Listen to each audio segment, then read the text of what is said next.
시청자 여러분 안녕하십니까? 성철스님 열반 30주년을 기념해서 백년불교문화재단과 불교방송이 공동기획한 정독 선문정로 공부를 함께하고 있는 동의대학교 강경구 교수입니다. 지난 시간까지 대원경지에 이어서 내외 명철, 안과 밖이 투철하게 밝은 이 실경계의 기준에 대해서 공부를 했습니다. 오늘도 그와 연결되는 것이긴 한데 항상 밝고 항상 고요하다 하는 상적 상조의 법문에 대해서 함께 공부하는 시간을 갖도록 하겠습니다. 우리의 마음은 본래 생성과 소멸을 떠나 있어요. 마음이라는 것이 우리가 이제 지금 일으키는 이런 변화무쌍한 생각 말고 말입니다. 이것을 일으키는 이 파도를, 생각이라는 파도를 일으키는 거대한 대양과 같은 바다가 있다고요. 그 바다를 우리가 가리켜서 마음이라고 부릅니다. 그리고 이 마음은 우리 속에 있는 작용일 뿐더러 법계를 모두로 관장하는 법계의 바탕이 되는 것을 마음이라고 부릅니다. 이 마음은 불생불멸입니다. 그런 의미에서 불생불멸이므로 고요할 수밖에 없어요. 그래서 상적입니다.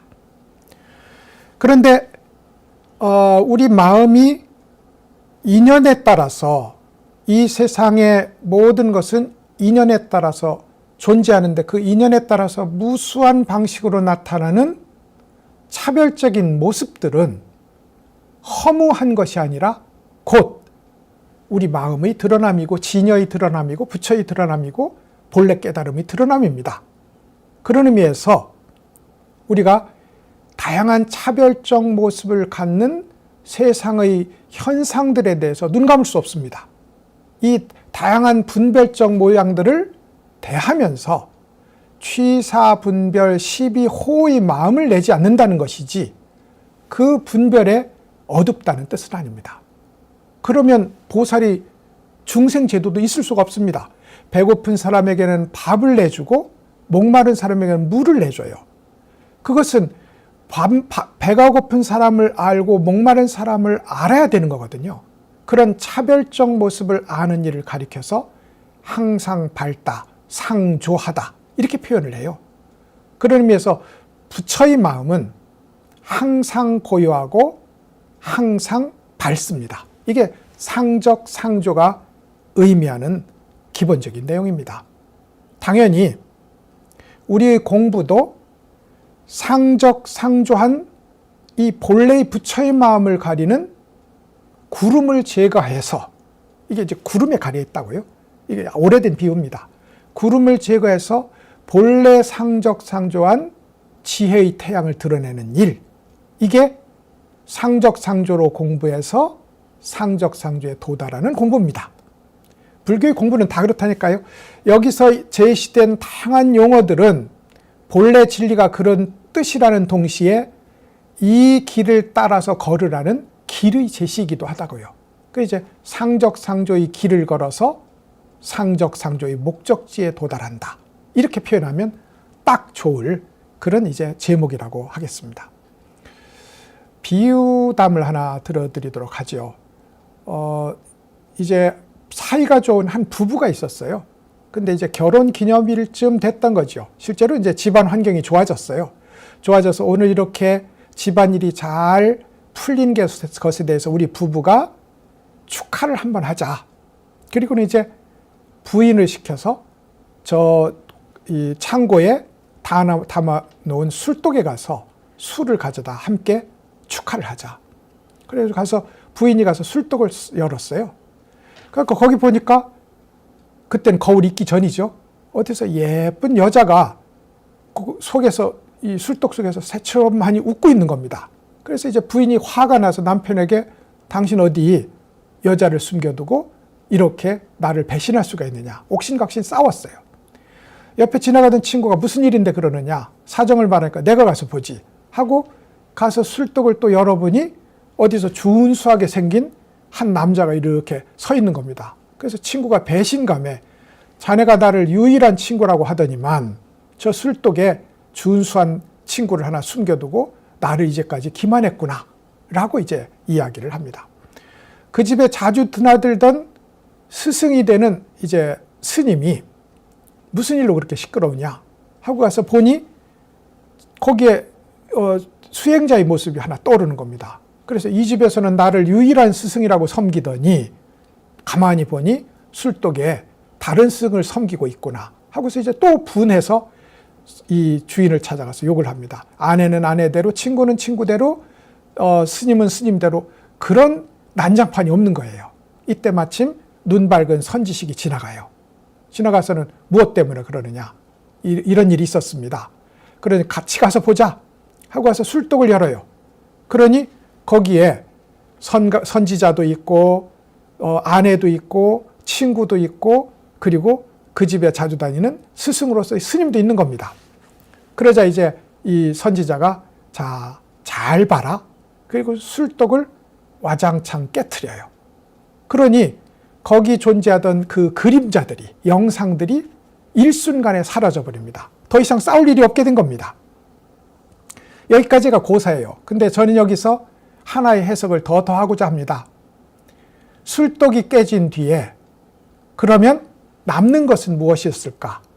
서로 기대서 존재하는 아내와 남편, 친구와 친구, 스승과 제자, 소위 관계지어서 나타나는 이 세상의 차별적 모습들은 거기에 여전히 남아있는 거거든요.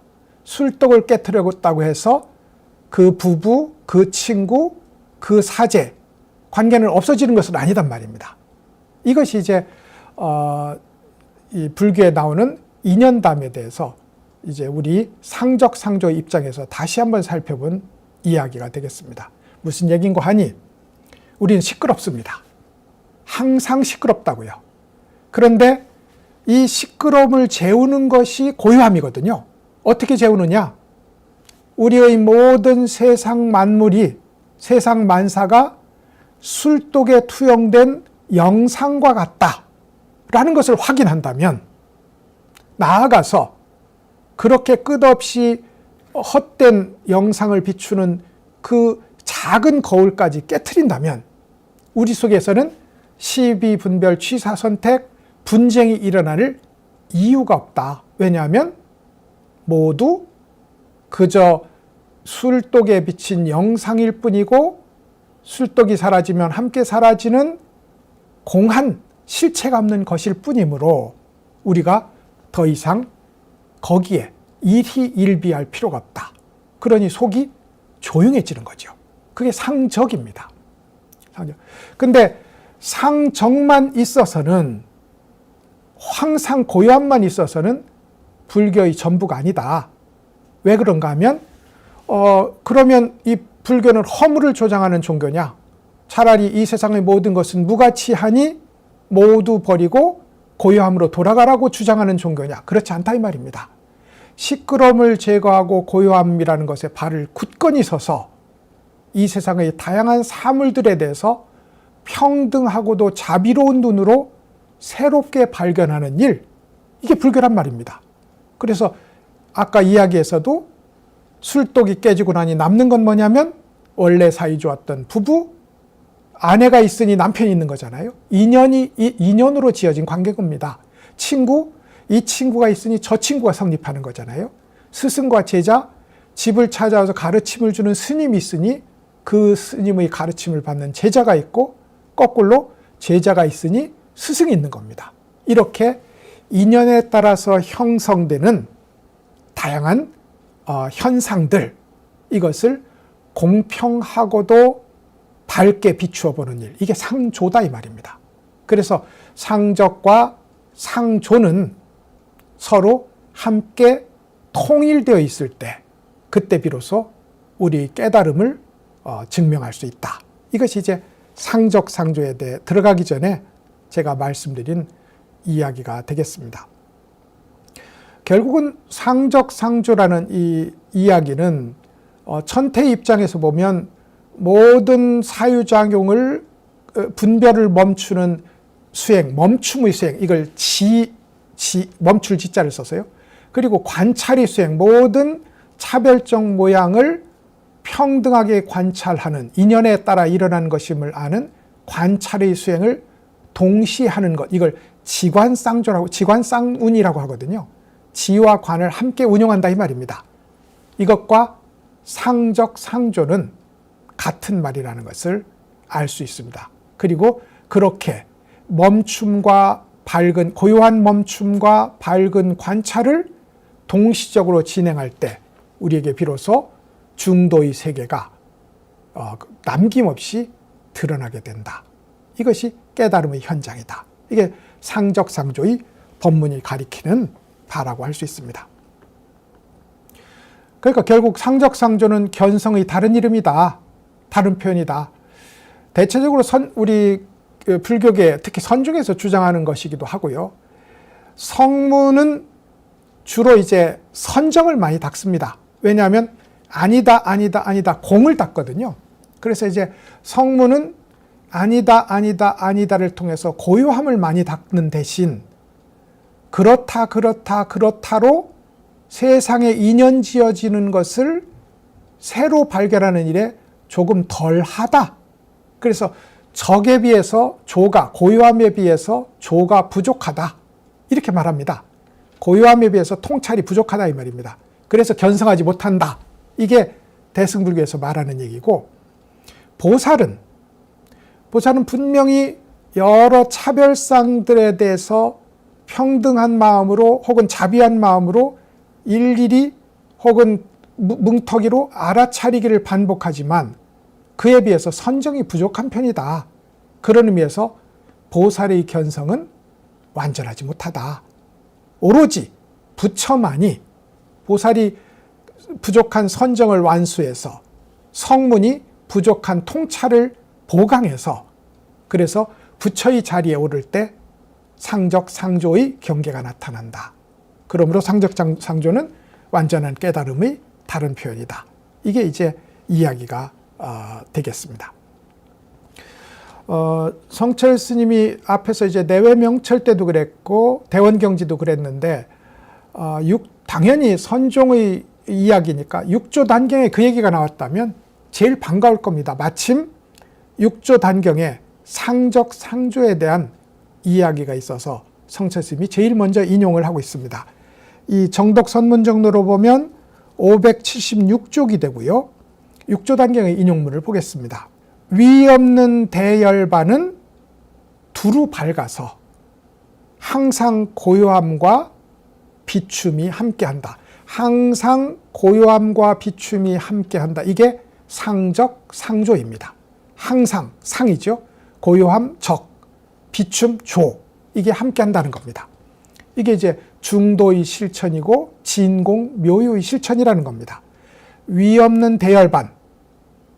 열반에는 실제로는 소승열반도 있고 대승열반도 있어서 초기 외도들은 열반을 죽음이라고 생각했습니다. 우리도 이 말의 원뜻은 아직도 살아있잖아요. 열반하셨습니다. 이 말은 돌아가셨습니다라는 뜻이기도 해요. 근데 이 돌아가셨다는 이 열반의 말에 불교의 깨달음이라는 심원 의미를 더한 것은 대승열반경입니다. 그리고 이제 그 대승열반경의 열반에 대한 새로운 정의가 일어나면서 우리가 이 몸을 갖고 있는 채로 열반에 들어갈 수 있다는 새로운 불교의 지평이 열리게 됩니다. 그것을 위 없는 대열반이라고 표현했어요. 이건 죽음이 아닙니다. 그 죽음도 아니고 단멸도 아니고 적과 조가, 고요함과 모든 것이 공임을 알아서 시비분별을 내려놓는 고요함과 그렇지만 인연으로 일어나는 다양한 형상들에 대한 사건들에 대한 평등한 시각, 자비로운 시각으로 그것에 대해서 밝게 관찰하는 일이 있는 이 상적상조가 함께하는 걸 대열반이라고 불렀다는 거죠. 대열반은 두루 밝아서, 두루 밝다는 건 두 가지로 밝겠죠. 일체유심조다. 이 세상의 모든 것은 오로지 마음으로부터 일어났다. 그럼 마음이 출발점이고 세상의 모든 것, 일체는 지금의 현상들이겠죠. 그런데 그 일체의 그것이 일어난 지점과 그것이 나타난 현상, 그러니까 발원지와 그것의 퍼져나간 확산된 모든 현상들이 사실은 둘이 아니란 말입니다. 여기다 시간을 대입하면 한 점에서 시작해서 발전해 나가는 경과를 거쳤겠지만 성철 스님은 모든 인연법에는, 모든 소위 인연의 해석에는 시간을 대입하면 곤란하다 하는 입장을 계속 주장하고 있습니다. 왜냐하면 불교는 생성론이 아니라 해탈론이거든요. 어떻게 하면 깨달아 해탈할 것이냐의 문제란 말입니다. 그런 의미에서 어떻게 밝은 거냐? 두루 밝은 것은 이것을 일으킨 하나의 원점과 만 개의 현상들이 두루 서로 둘이 아님을 보는 것이 밝은 것이고, 지난 시간에 보았던 안과 밖이 두루 밝아서 안과 밖의 구분이 없는 것이 두루 밝은 일입니다. 두루 밝아서. 그래서 대열반은 두루 밝다 이 말입니다. 두루 밝아서. 실제 경계란 말이죠. 항상 고요함과 비춤이 함께한다. 상적 상조한다 이 말입니다. 상적 상조한다. 이게 이제 육조 스님이 노래 형식으로 이야기한 건데, 여기에 이제 고사가 따라와요. 육조 스님에게 지도 스님이라는 제자가 있었어요.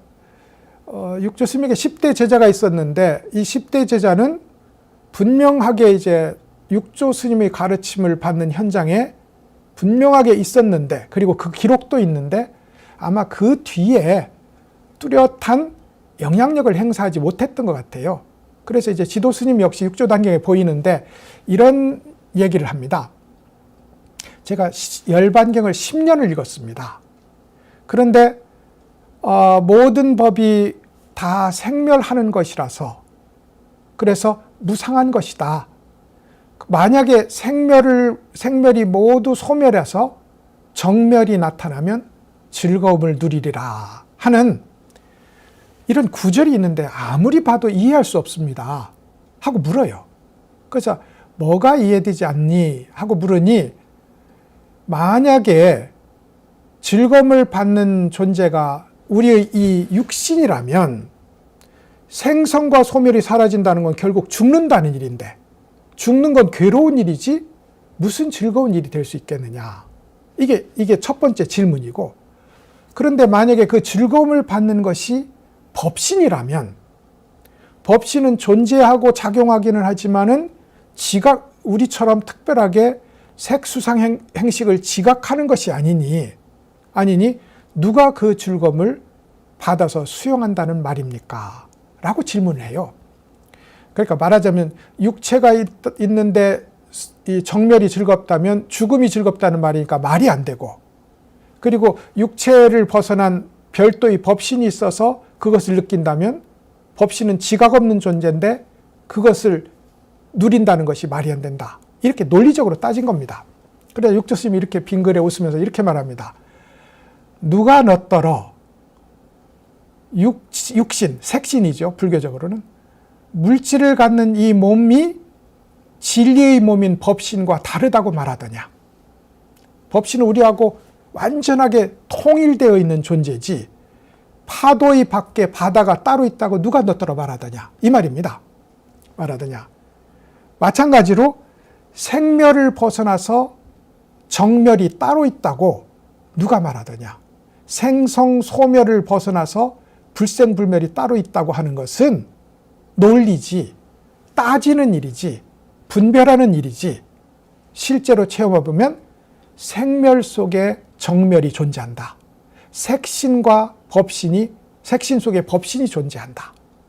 이렇게 표현을 해야지, 색신과 법신이 둘이 아니고 생멸과 정멸이 둘이 아닌 입장에서 이 열반경을 읽어야지, 그렇게 둘로 나누는 입장으로 열반경을 읽으면 절대 이해할 수 없게 되어 있다. 그러므로 즐거움이라는 건 뭐냐? 번뇌의 고통이 없는 거다. 누가 누리는 거냐? 나, 즐거움이라는 이 구분이 없는, 분별이 없는 이 일이 곧 이 정멸의 즐거움을 향유하는 일이다 하고 이제 설명을 해요. 이렇게 저희 말씀을 들으면 바로 이해하시면 다행이지만 그렇지 않다 해도 이 핵심은 그겁니다. 지도 스님은 열반경을 논리로 이해하려고 했고, 육조 스님은 이 일을 둘 아님을 체험하는, 상적상조를 체험하는 체험으로 해석을 하고자 합니다. 그리고 실제로 모든 불경은 이 수행과 깨달음이라는 이 키가 없이 해석할 수는 없습니다. 그래서 이제 해석의 길이, 지도스님은 우리처럼 논리로 경전을 이해하려고 했으므로 이 생멸이 다하면 정멸이 즐겁다 하는 구절을 절대 이해할 수 없었고, 육조스님은 상적상조를 체험하고 있는 입장이었기에 생멸과 정멸이 둘이 아님을 아는 입장에서 그것을 벗어난 즐거움과 자유를 바로 해석해낼 수 있었다. 이게 이제 육조단경의 해석이라고 할 수 있습니다. 열반에 대해서는 말씀드린 것처럼 외도에서는 죽음이라고 생각하고, 성문에서는 모두 끊어내는 일이라고 생각하고, 공에 머무는 일이라고 생각하고, 그리고 아무 일도 하지 않는 일이라고 생각한다. 근데 실제로는 취사분별을 속에서 분별 때문에 일어나는, 그러니까 이걸 두 번째 화살이라고 하는데, 취사분별을 하는데 거기에서 좋아하고 싫어하는 마음을 일으키지 않는 것. 분별은 분명히 해요. 물은 물이고 산은 산이거든요. 그럼에도 불구하고 그로 인해서 마음의 교란이 일어나지 않는 일, 편견이 일어나지 않는 일, 이것을 열반이라고 한다. 그러므로 모든 분별을 끊으니 고요하고, 이게 적입니다. 상적입니다. 분별하되, 분별은 하지만 분별하는 데 따른 집착을 일으키지 않으므로 널리 관찰하고 밝게 관찰한다. 이게 상조입니다. 그래서 상적 상조의 도리를 이 짧은 문장에서 육조 스님은 이야기를 하고 있습니다. 성철스님은 이 말을 딱 받아서 이렇게 얘기합니다. 왜 고요하냐? 망상이 모두 사라졌으므로 고요하다. 이게 사실은 제가 구경무심이 성철선의 종지다 이렇게 자꾸 읽고 싶었던 이유가 그겁니다. 모든 설법의 핵심에는 법의 이치가 그렇다라는 것보다 수행의 궁극에 도달을 했을 때 이렇다는 수행의 결과로서 이 모든 불교 이치를 설명을 하려고 합니다. 그러니까 성철스님은 이렇게 말해요. 망상이 사라졌으므로 고요하다. 제8아리아식의 교란이, 마지막 교란 작용이 사라졌으므로 고요하다. 그리고 그것이 망상이 모두 사라지면 본래 밝은 태양은 저절로 밝다. 그게 조입니다. 말하자면 성철스님의 입장에서는 비추어 보는 일은 저절로 일어나는 일이지, 망상만 사라지면 저절로 일어나는 일이다. 그런 의미에서 궁극적 견성, 궁극적 깨달음의 경계로 상적 상조를 이야기합니다. 해인사의 이제 법신부를 모신 불전을 우리는 대적광전이라고 부른다고요. 근데 거기에서 대는 항상 그렇다는 뜻이고, 적은 여기서 말하는 항상 고요함입니다. 제8아리아식까지 모두 끊어내서 본래 깨달음과 완전히 합치된 그것이 고요함이고, 빛광자는 밝을 조자의 다른 표현입니다. 그래서 모든 중생들의 살림을 남김없이 비추어서 그에 상응하는 이 부처의 행동, 보살의 행동을 한다. 이게 대적광전이 의미하는 바다라고 성철스님도 이제 상적상조의 법문을 하면서 빌어서 대적광전을 설명한 일도 있습니다. 역시나 이제 이 이야기 역시 상적상조를 이야기한 다양한 이제 경전들을 가져오게 되는데, 그 중에 이제 천태 스님이 썼던 이 소위 천태의 교리를 가지고 이 얘기를 증명하려고 합니다. 여기서는 뜻깊게도 고려의 재관 스님이 집필한 천태사교의라는 책에서 하나의 문장을 가져온 것을 한번 살펴볼 수 있을 것 같습니다. 페이지로는 정독 선문정로 579쪽이 되겠고요. 내용 역시 간단합니다. 한 걸음 더 나아가 일품의 미세무명을 타파하고 묘각의 지위에 들어간다. 이것을 대열반이라고 부르는데 항상 고요하고 항상 빛나는 상적 광토에 거주하게 된다. 이랬어요. 문장의 어순만 바꿨지 육조 스님 말과 사실은 동일한 얘기거든요. 다만 여기서 보시죠. 한 걸음 더 나아가 마지막 미세무명을 탑하고 묘각의 지위에 들어간다 했습니다. 그러니까 이제 천태의 구상은 어마어마합니다. 왜냐하면 불교에 보면 영락경에도 보살의 지위를 말했고 화엄경에도 지위를 말했고 그리고 천태에서도 지위를 이야기합니다. 대체적으로 동일해요. 한두 개의 차이점만 빼놓고 나면 대체적으로 보자면 믿음의 단계 십신 그리고 확고한 믿음의 실천에 이르는 단계 십주 구체적 실천을 하는 단계 십행 그리고 모든 일이 내가 주체가 아니라 부처가 중생이 함께하는 일임을 아는 십회향 마지막으로 진짜 부처로 존재가 바뀌는 십지 이게 이제 다 5단계 50개의 지위입니다. 이 중에 천태에서는 제일 첫 번째 소위 십신의 단계에 우리가 인간적으로 가지고 있는 모든 번뇌를 다 탑한다는 겁니다. 그걸 견사옥과 진사옥을 탑한다 이래요. 견사옥이라는 것은 우리의 견해로 인한 미혹이 있고요. 우리의 탐진치 욕망으로 인한 미혹이 있습니다. 이걸 합쳐서 견사옥이라고 하고 이것이 있으므로 우리가 중생입니다. 근데 이것을 타파해요. 그러면 우리 입장에서는 이미 성인인 거예요. 실제로 성문의 입장에서는 이 두 번뇌를 타파하는 것을 성인으로 봅니다. 그런데 대승불교에 들어오면 이 소위 이것이 모두 우리가 갖고 있는 탐진치와 탐진치의 대상이 허망하고 공한 것임을 알아서 고요해지는 자리에 도달하는 게 이 견사옥을 내려놓는 일이거든요. 근데 이제 먼지처럼 많은 번뇌라는 진사옥이라는 이 미혹이 있습니다. 말하자면 고요함에 도달했는데 우리가 이 세상 중생들의 다양한 차별적 현장을 알고 있어야 그에 상응하는 보살행을 할 수 있다. 만약에 그 차별적 현상을 몰라서 배고픈 사람한테 약을 주고 말을 바꿔 말해볼까요? 간이 나쁜 사람한테 위장약을 주고 그리고 위장이 나쁜 사람에게 간을 치유하는 약을 준다면 좋은 의사가 될 수 없다 이 말입니다. 그런 의미에서 중생들의 다양한 차별적 조건을 밝게 아는 일, 이게 상조겠지요. 이 일을 소위 진사옥을 해결함으로써 일어나게 된다.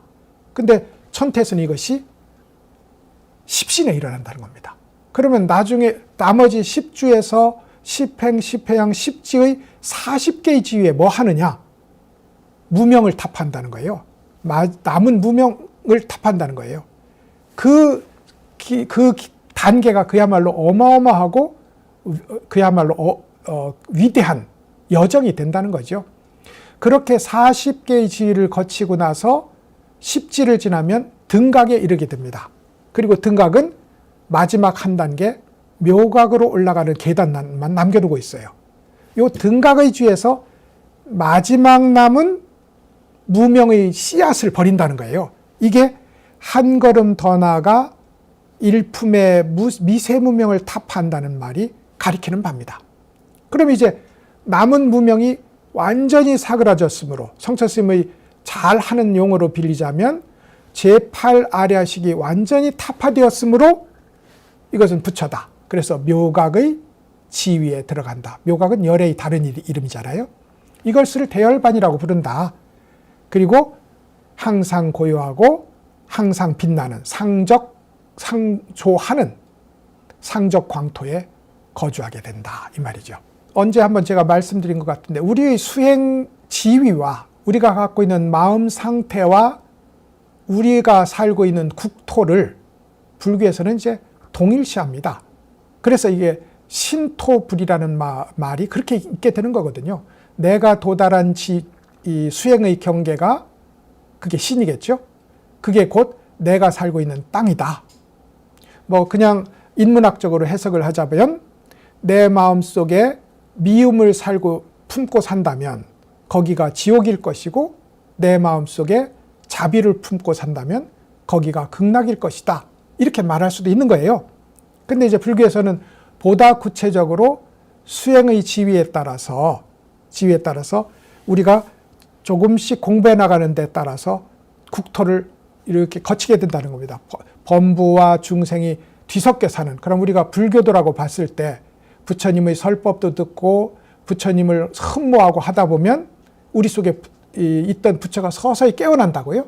그러면 90%는 중생이겠지만 10%는 부처가 나타나는 현장도 있다. 이걸 중생과 부처가 함께 사는 자리, 범성, 동거토 이렇게 부른다고요. 그렇게 해서 국토의 지위가 수행의 지위에 따라서 점점점 높아져 가다가 부처가 되면 상적상조하는 상적광토에 머물게 된다. 이게 천태 스님의 얘기고 그것의 개론을 썼던 고려 재관 스님의 이야기가 되겠습니다. 우리나라에도 조계종 외에 이제 두 번째 혹은 세 번째 천태종이 있고 그리고 천태 스님의 교의를 높이 샀는데 천태종은 우리나라 본래에 인연이 상당히 깊었던 것으로 보입니다. 당나라 말이 되면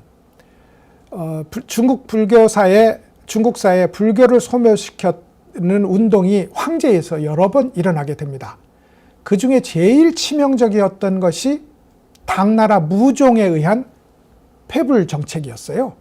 근데 이 당나라 무종의 폐불 정책은 얼마나 철저했던지 승려들을 모두, 그러니까 사찰을 4만여 곳을 폐지하고 승려들을 26만 명을 환속을 시키고 오늘날로 보면 말하자면 우리로 보면 하나의 도에 사찰 한 개만 있을 수 있도록 하는 이런 조치를 취했어요. 그러니까 그야말로 불교 멸망의 직전에 처했다.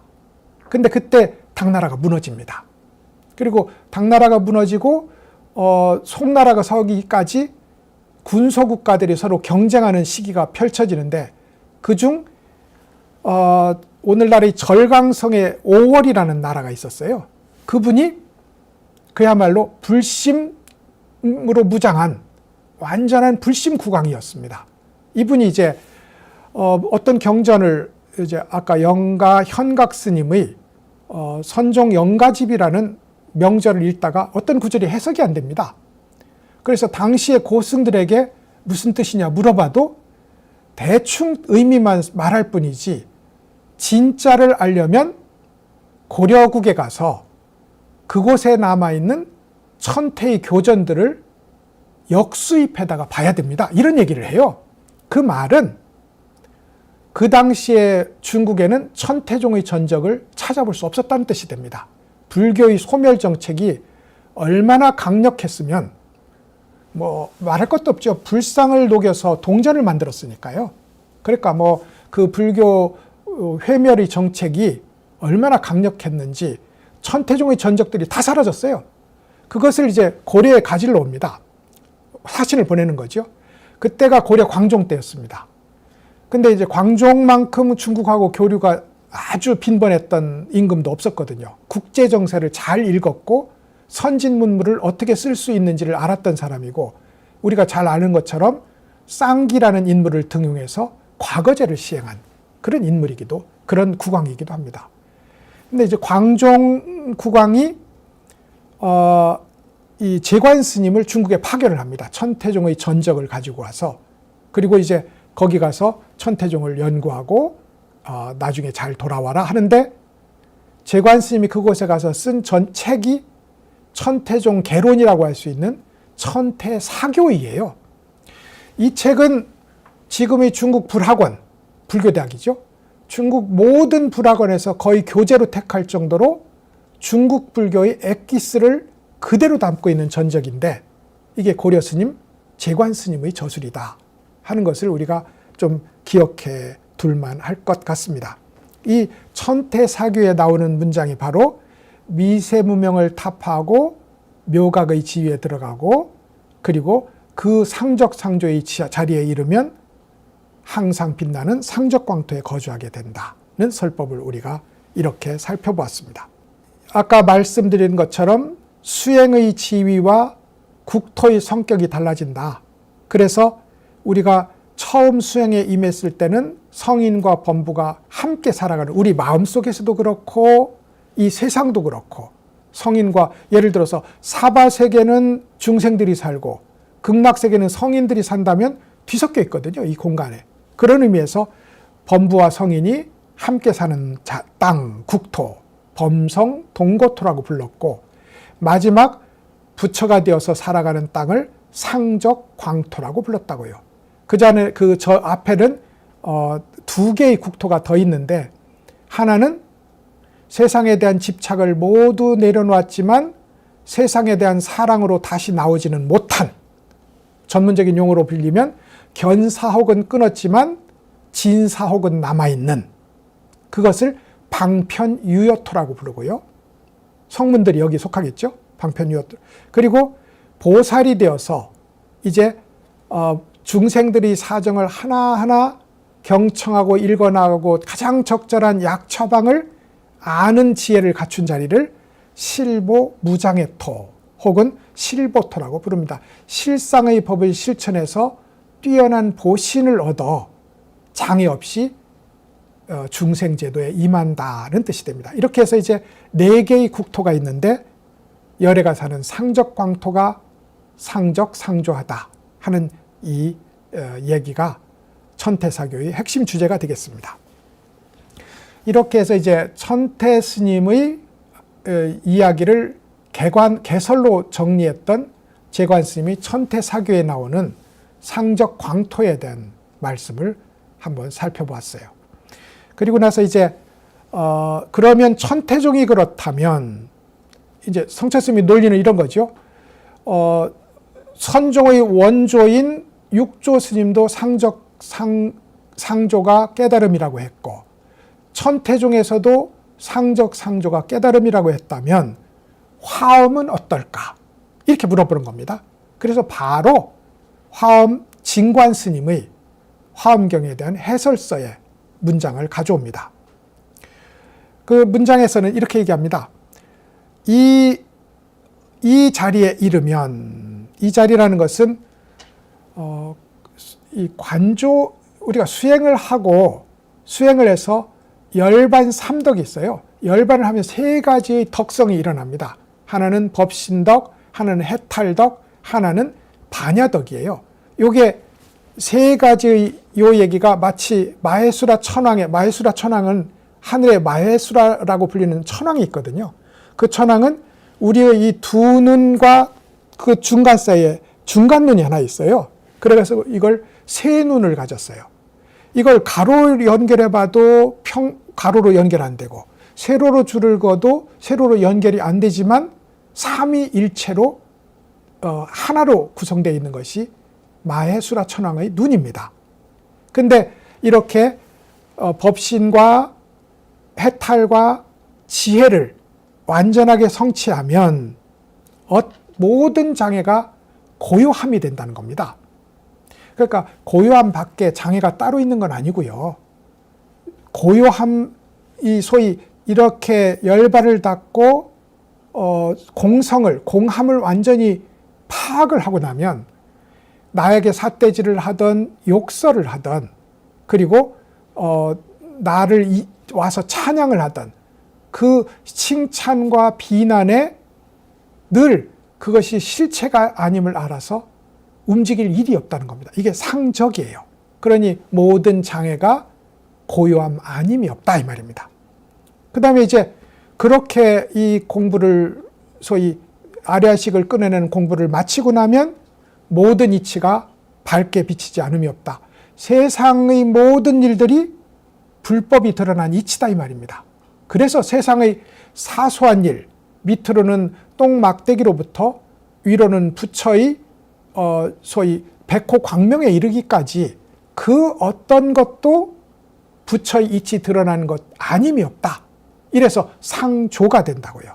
이렇게 고요함과 밝은 비춤, 상적과 상조가 함께 흐를 때 비로소 견성이 일어난다. 이게 화엄종의 종조인 진관 스님이 했던 말씀이 되겠다는 거죠. 이렇게 해서 이제 화엄경의 이야기를까지 가져오면서 성철 스님은 고요한 멈춤과 밝은 비춤이 함께하는 상적 상조의 경계라야만이 견성이고 그리고 성불이다 하는 설법을 여기서 이제 이렇게 진행하고 있습니다. 상적 상조의 법문은 성철 스님도 특히 중시한 법문이라서 조금 길게 진술되어 있고 앞으로도 한 2시간에 걸쳐서 더 살펴볼 시간을 갖도록 하겠습니다.